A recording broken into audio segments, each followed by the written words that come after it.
votre activité, Patrice Ngannou, je dois dire que ce n'est pas la première fois que je vous rencontre ici aux États-Unis. Il y a quelques années, je vous avais déjà rencontré ici aux États-Unis.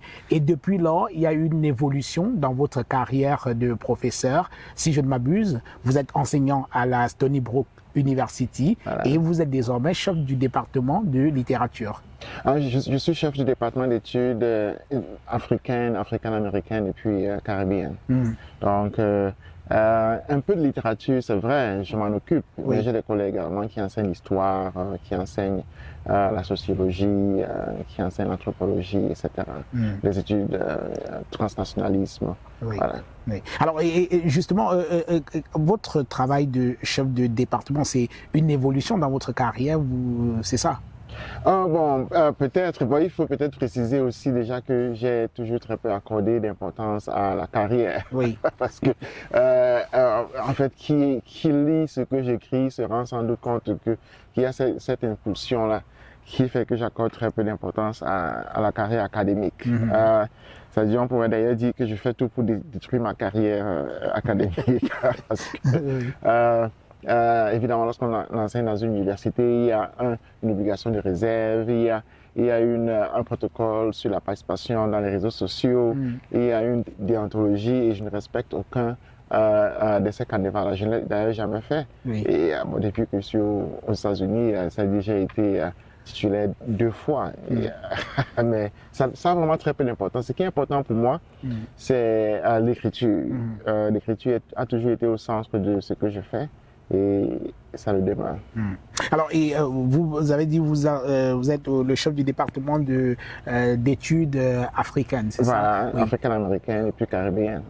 Alors, et dans votre université, c'est quoi un peu la composition des étudiants qui participent à ces enseignements sur l'Afrique? C'est plus d'Africains, c'est des Afro-Américains, c'est qui? Qu'est-ce que ça intéresse ici aux États-Unis de faire ce type d'études?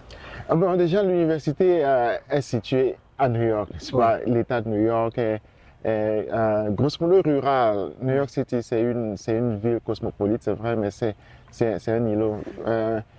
La population estudiantine est à 60% asiatique. Voilà, c'est devrait être surprenant parce que New York a une population vraiment cosmopolite, mais mon université est certes cosmopolite, mais la majorité des étudiants viennent d'Asie du Sud-Est, de Chine, etc. Ça fait que c'est une conversation nouvelle que je découvre. Bon, j'y suis depuis 15 ans, alors ce n'est pas nouveau pour moi.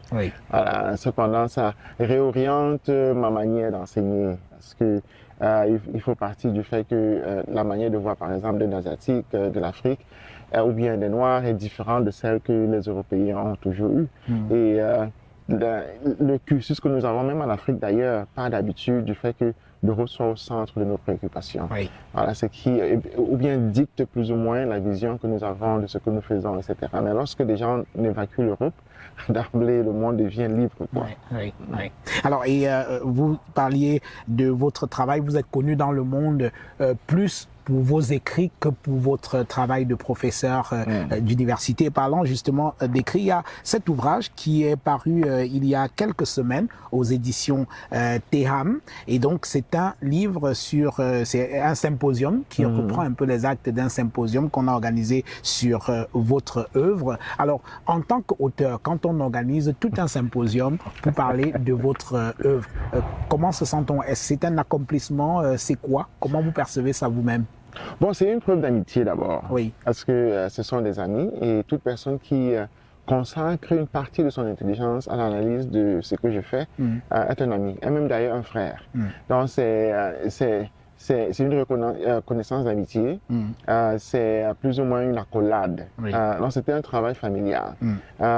C'était 2 symposiums, l'un a eu lieu à Paris et à l'école normale et puis l'autre a eu lieu ici à Princeton University.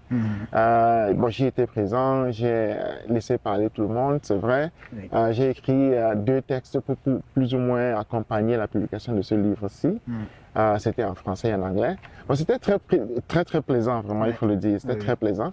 Et j'en garde un très bon souvenir parce que justement, ça m'a permis de voir ce que je fais à travers le prisme de personnes qui qui ont consacré parfois des années. Voilà, parfois des années. Ici, je prends par exemple la traductrice de mon travail, Emeride. Elle le traduit depuis quand même depuis 23 ans. Oui. Donc, c'est un travail assidu, n'est-ce pas? Et donc, il y en a également qui font des thèses dessus. Ça fait des années de travail sur ce que j'écris. Sur votre œuvre. Voilà.